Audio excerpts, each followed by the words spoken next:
आज 10वां दिन। गुरुजी आगे कहते हैं, चलते चलते सीता जी थक जाती हैं। प्यास से उनका मुंह सूख जाता है। सीता जी को सांत्वना देकर राम लक्ष्मण उन्हें समीपवर्ती गांव में ले जाते हैं, जहां पास में स्थित कपिल ब्राह्मण के घर में उसकी पत्नी द्वारा दिए गए ठंडे जल से उन सब की थकान दूर होती है। ब्राह्मणी उनका कुछ आदर सत्कार करती। इससे पूर्व ही उसका पति कपिल ब्राह्मण लकड़ियों का भार सिर पर रखे हुए आता है और रामादि का सत्कार करती ब्राह्मणी को देखकर उस पर बहुत गुस्सा होता है। वह राम आदि का तिरस्कार कर उन्हें घर से निकालने पर बाध्य कर देता है। भाई भाभी का तिरस्कार सहने में असमर्थ लक्ष्मण जब ब्राह्मण का वध करने को उद्यत होते हैं, तभी राम और सीता उन्हें समझाकर शांत कर देते हैं। जब वे तीनों ब्राह्मणी के घर से बाहर निकलकर जंगल की ओर जा रहे थे कि घनघोर वर्षा होने लगती है। इससे बचने के लिए उन्होंने एक वट वृक्ष के नीचे शरण ली। उस वट वृक्ष पर रहने वाले यक्षराज ने अपने अवधि ज्ञान से उन्हें बलभद्र व नारायण जानकर वहां अति शोभायमान नगरी की रचना की और उसमें उन्हें ठहराया। जब वही कपिल ब्राह्मण प्रातः जंगल में लकड़ी काटने आता है, तो जंगल के स्थान पर भव्य नगर को देखकर आश्चर्यचकित हो जाता है।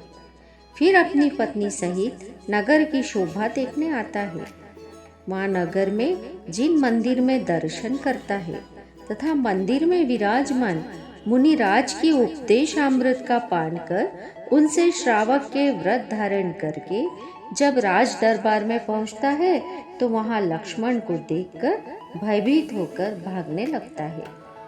राम द्वारा सांत्वना न मिलने पर वह शांत चित्त होकर बैठ जाता है और राम की स्तुति करता है। राम उसे अपरिमित धन धान्य संपदा देकर उसकी गरीबी दूर कर देते हैं। अपकार के बदले उपकार का अनुभव कर ब्राह्मण बहुत लज्जित होता है। अंत में गृहस्थी का भार पत्नी को सौंपकर जीना दीक्षा ले लेता है। वर्षा ऋतु बीतने पर जब राम उस यक्ष द्वारा निर्मित नगरी से चलने लगे, तो यक्ष ने उन्हें रोकने का बहुत प्रयास किया। उस राम को रोकने में वह सफल नहीं हुआ। तब यक्ष ने राम को स्वयं प्रभ नामक अद्भुत आहार और लक्ष्मण को दैदीप्यमान मणिकुंडल तथा सीता को महामांगलिक चूड़ामणि व देवोपनीत वीणा दी। इसके बाद वे वहां से चल दिए। तब यक्ष ने भी नगरी समेट ली। घूमते हुए राम, लक्ष्मण और सीता जब वैजयंतपुर नगर के पास वाले वन में पहुंचे, तो रात्रि हो गई थी।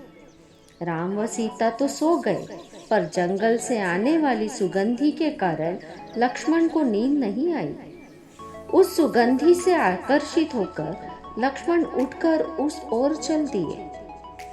थोड़ी दूर जाने पर उन्हें एक सुंदर कन्या दिखाई दी, जिसे देखकर लक्ष्मण सोचने लगे कि अर्धरात्रि में यह कन्या इस भयानक जंगल में अपरिहार्य दुख से दुखी होकर आत्मघात करने की इच्छा से ही यहाँ आई होगी, अथवा अभीष्ट प्राप्ति के लिए तप करने आई होगी। जो भी हो, मैं इसका पीछा करके देखता हूँ कि यह क्या कर रही है। इस प्रकार वे उसका पीछा करने लगे। कन्या के रुकने पर लक्ष्मण एक पेड़ के पीछे छिप गए। वह कन्या उसी पेड़ के सामने आकर बोली, हे वृक्ष, यदि कदाचित वन में घूमते हुए लक्ष्मण यहाँ आए, तो तुम उन्हें मेरी विरह वेदना बतलाना और उनसे कहना कि वैजयंतपुर की राजकुमारी वनमाला बचपन से ही तुम्हारे गुणों पर आसक्त थी। वह तुमसे विवाह करना चाहती थी। उसके पिता पृथ्वीधर को भी इससे कुछ ऐतराज नहीं था, पर जब राजा पृथ्वीधर ने उनके वन गमन की बात सुनी, तब लक्ष्मण के मिलने की उम्मीद छोड़कर उन्होंने वनमाला की सगाई अन्यत्र कर दी। वनमाला ने लक्ष्मण के अतिरिक्त अन्य किसी से शादी करने की अपेक्षा मरण उचित समझा। वह पिताजी के व्रत समाप्त करने का बहाना कर फूलों की थाली लेकर जंगल में आई और आत्महत्या कर ली। इतना कहकर वनमाला ज्यों ही गले में फंदा डालने लगी, त्यों ही लक्ष्मण ने सामने आकर उसे इस जघन्य कृत्य से रोका। अचानक जीवन रक्षक बनकर आए उस व्यक्ति को देखकर पहले तो वनमाला भयभीत हुई, फिर लक्षणों से लक्ष्मण को पहचान लिया। वनमाला ने उनके गले में वरमाला डाल दी। आंखें खुलने पर जब राम ने लक्ष्मण को अपने पास नहीं देखा तो वे व्याकुल हो गए और ऊंचे स्वर में आवाज देने लगे कि हे भाई लक्ष्मण, तू कहाँ है?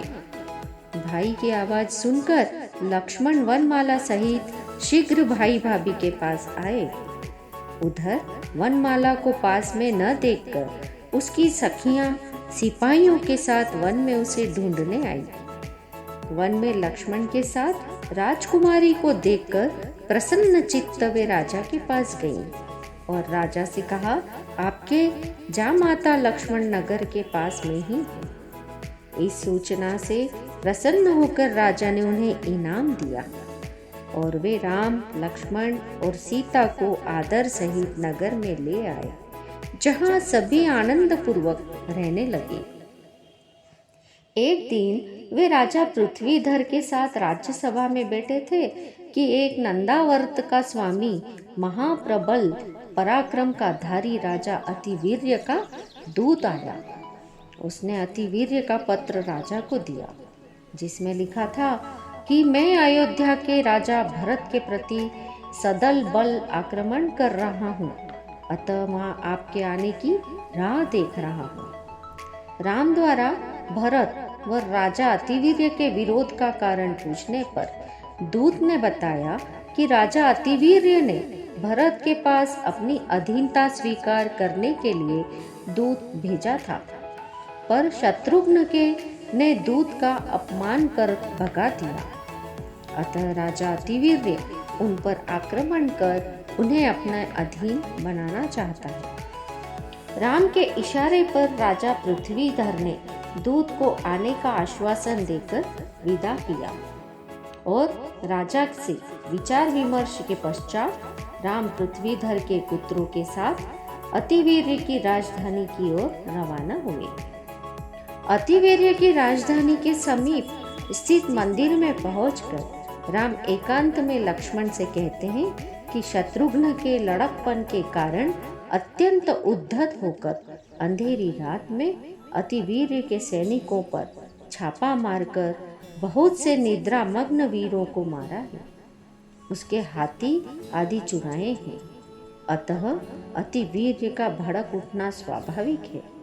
अतिवीर्य युद्ध के मैदान में भरत से जीता नहीं जा सकता है, फिर भी भरत युद्ध के लिए अयोध्या से निकल आया है और उसने यहीं पास में डेरा डाल रखा है।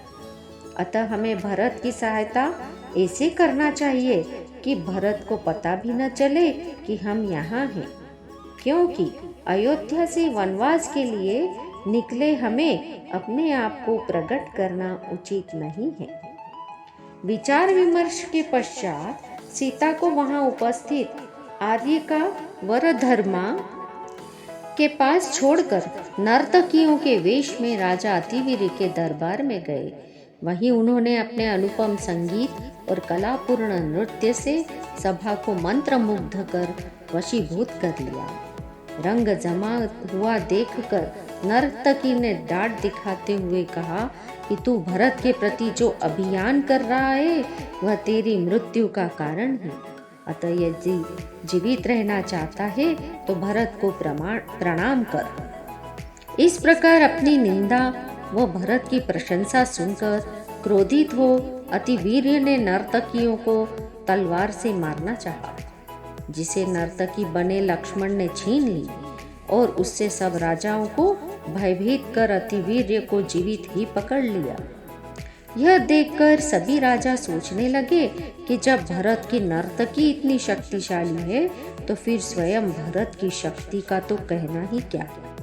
अतः उन्होंने चुपचाप भरत की अधीनता स्वीकार कर ली। राजा लक्ष्मण बंधनबद्ध अतिवीर्य को सीता के पास ले गए। उसकी दयनीय अवस्था से में द्रवीभूत होकर सीता ने उन्हें माफ करने को कहा। लक्ष्मण ने बंधन खोलकर उन्हें पूर्ववत राज्य करने को कहा, पर अतिवीर्य ने राज्य स्वीकार नहीं किया और उन्होंने श्रुतधर मुनिराज के पास जाकर दीक्षा ले ली। इसके पश्चात राम ने अतिवीर्य के पुत्र विजयरथ को राज्य सौंप दिया। विजयरथ ने अपनी छोटी बहन रत्नमाला का विवाह लक्ष्मण के साथ और बड़ी बहन विजय सुंदरी का विवाह राम के साथ किया। इसके बाद कार्य समाप्ति पर राम लक्ष्मण जिनेंद्र वंदना कर राजा पृथ्वीधर के पास लौट गए। जब यह समाचार राजा भरत व शत्रुघ्न को मिला कि नर्तकियों के द्वारा पकड़े जाने पर राजा अतिवीर्य विरक्त होकर दीक्षित हो गए हैं, तब शत्रुघ्न तो उनकी मजाक उड़ाने लगा। पर भरत ने उन्हें रोका और कहा कि स्त्रियों में इतनी सामर्थ्य कहाँ। जरूर किसी जिन शासन की भक्त देवी ने यह कार्य किया है। वे राजा अतिवीर्य प्रशंसनीय हैं जो उन नर्तकियों से प्रेरणा पाकर मुक्ति पथ पर बढ़ गए हैं। चलो उनके दर्शन कर हम अपने आप को कृतार्थ करें। इसके पश्चात अतिवीर्य मुनि के भक्ति भाव से दर्शन कर वे अयोध्या वापिस आए। राम लक्ष्मण ने कुछ दिन तो राजा पृथ्वीधर के यहाँ सुखपूर्वक व्यतीत किए। फिर वे वहाँ से आगे बढ़ने लगे तो वनमाला ने उन्हें रोकने का बहुत प्रयास किया, परंतु वे उसे समझाकर अर्धरात्रि में ही वहाँ से निकल पड़े। चलते चलते थकने पर उन्होंने क्षेमांजलि नामक नगर के निकट वन में डेरा डाला। लक्ष्मण राजा की आज्ञा पाकर भोजन पानी की व्यवस्था के लिए नगर के अंदर गए। नगर में उन्होंने लोगों के मुख से सुना कि यहाँ की राजकुमारी जीत पद्मा अति कठोर है। उसे देवों के दर्शन भी प्रिय नहीं, तो मनुष्यों का तो कहना ही क्या। उसके समक्ष तो कोई पुल्लिंग शब्द का उच्चारण भी नहीं कर सकता। उसके पिता ने प्रतिज्ञा की है कि जो व्यक्ति मेरी शक्ति की चोट खाकर जीवित रहे वही मेरी बेटी से ब्याह कर सकता है। राजकुमारी को देखने की इच्छा से लक्ष्मण राजमहल में गए और अपना परिचय भरत के सेवक के रूप में देते हुए बोले, मैं तुम्हारी पुत्री को देखने की इच्छा से यहाँ आया हूँ। उसका मान भंग करना चाहता हूँ, अतः तुम एक साथ पांचों शक्तियाँ छोड़ो। झरोखे में बैठी जीत पद्मा लक्ष्मण के रूप पर मोहित हो गई और लक्ष्मण के मरने की आशंका से उसे शक्ति की चोट खाने के से इशारे द्वारा मना करने लगी। लक्ष्मण ने इशारे में ही उसे सांत्वना दी। राजा ने ज्यों ही लक्ष्मण पर शक्ति चलाई, उन्होंने पहली शक्ति को दाएं हाथ में, दूसरी को बाएं हाथ में, तीसरी को दाईं भुजा में और चौथी को बाईं भुजा में और पांचवी को मुख में पकड़ लिया। यह देख नगरवासी आनंदित हुए। जीत पद्मा ने लक्ष्मण के गले में वरमाला डाली। राजा ने जब पाणी ग्रहण की चर्चा की तो लक्ष्मण बोले, मेरे भाई भाभी पास के वन में ही हैं, उनसे अनुमति लेकर ही कुछ कार्य हो सकता है। इतना सुनते ही राजा सेना सहित राम सीता के पास गए। धूल उड़ने व सेना की आवाज सुनकर सीता भयभीत होकर राम से बोली, शायद लक्ष्मण ने कुछ उपद्रव कर दिया है, अतः राजा सेना सहित आ रहा है। तभी नृत्य करती महिलाओं को पास में आती देखकर सीता का डर कुछ कम हुआ। राम सीता की अनुमति से जीत पद्मा के साथ लक्ष्मण का विवाह विधिवत संपन्न हुआ। कुछ दिन राजा के साथ रहने के पश्चात वे आगे चल पड़े। वे जहाँ भी जाते उन्हें खान पान आदि सामग्री सुलभ हो जाती। आगे चलने पर जब वे वंशधर नामक पर्वत पर पहुंचे तो वहां उन्होंने नगर के लोगों को भयभीत होकर नगर से बाहर जाते देखा।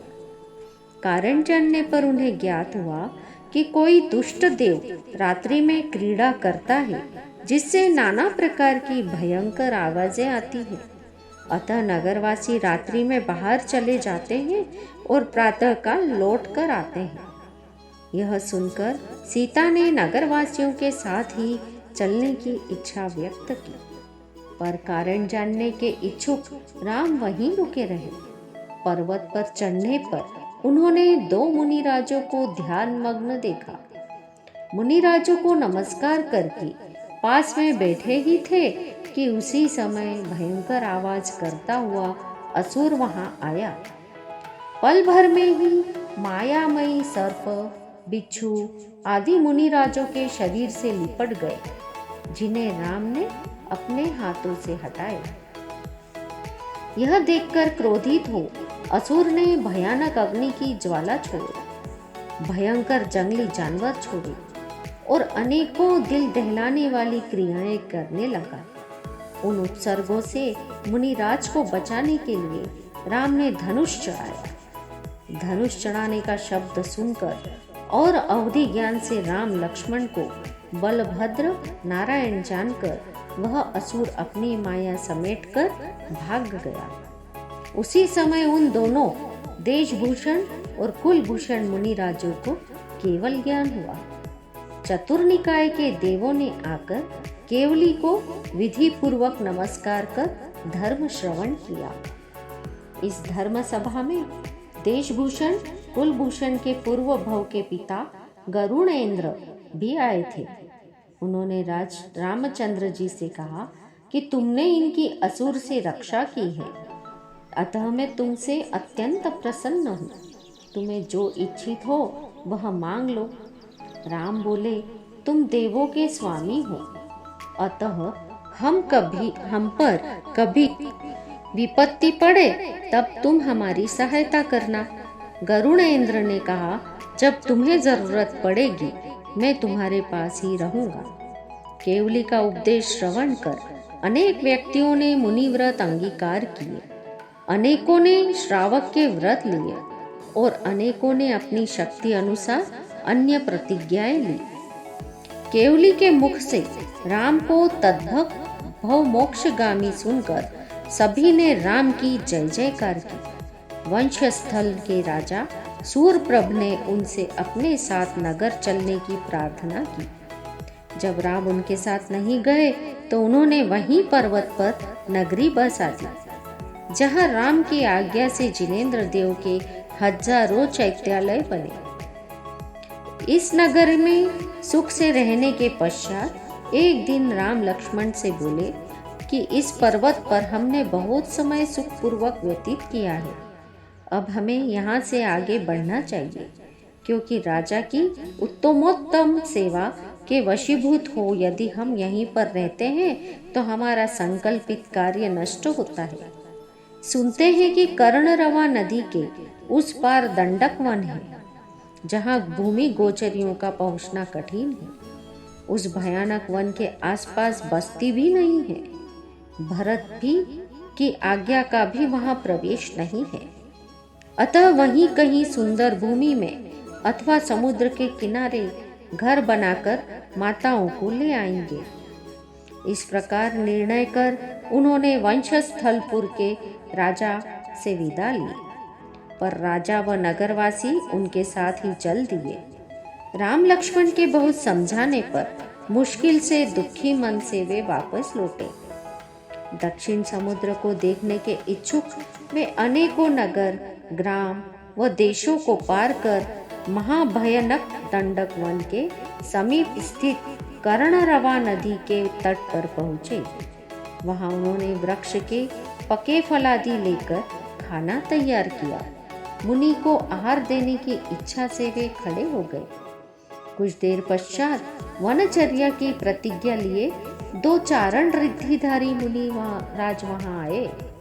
जिन्हें राम, लक्ष्मण और सीता ने यथाविधि आहार दान दिया। मुनियों के आहार ग्रहण के पश्चात वहां पंचाश्चर्य हुए, रत्नों की वर्षा हुई। 3 ज्ञान के धारी मुनि राजों का आहार देखकर एक गिद्ध पक्षी मुनि के चरणों पर आ गिरा। उनकी चरण रज से पक्षी का शरीर स्वर्ण समान हो गया और चोंच, पैर आदि रत्नों के समान हो गए। राम के द्वारा बहुत हटाए जाने पर भी जब वह नहीं हटा तो उन्होंने मुनिराज से इसका कारण पूछा।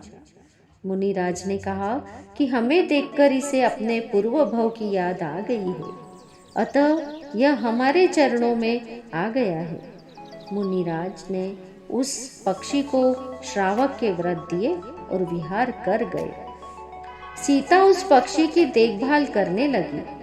रत्नों की किरणों से सुशोभित जटा देखकर राम ने उसका नाम जटायु रखा। कुछ ही दिनों में जटायु तीनों से बहुत हिल मिल गया। धीरे धीरे घूमते हुए, बीच बीच में विश्राम करते करते, वन की सुषमा का अवलोकन करते करते वे दंडक वन के मध्य भाग में पहुंच गए।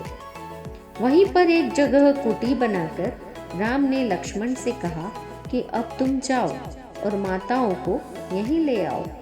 नहीं नहीं, तुम सीता और जटायु के साथ यहीं रहो, मैं ही माताओं को लेकर आऊंगा। अच्छा, अभी रहने दो, वर्षा ऋतु के बाद ले आएंगे, क्योंकि इस ऋतु में नदी में वेग बहुत होता है, पृथ्वी कीचड़ से भरी रहती है, त्रस्त जीवों की उत्पत्ति भी बहुत होती है, अतः विवेकी इस मौसम में गमन नहीं करते। इस प्रकार निश्चय कर उन्होंने 4 माह वहां शांतिपूर्वक बिताए।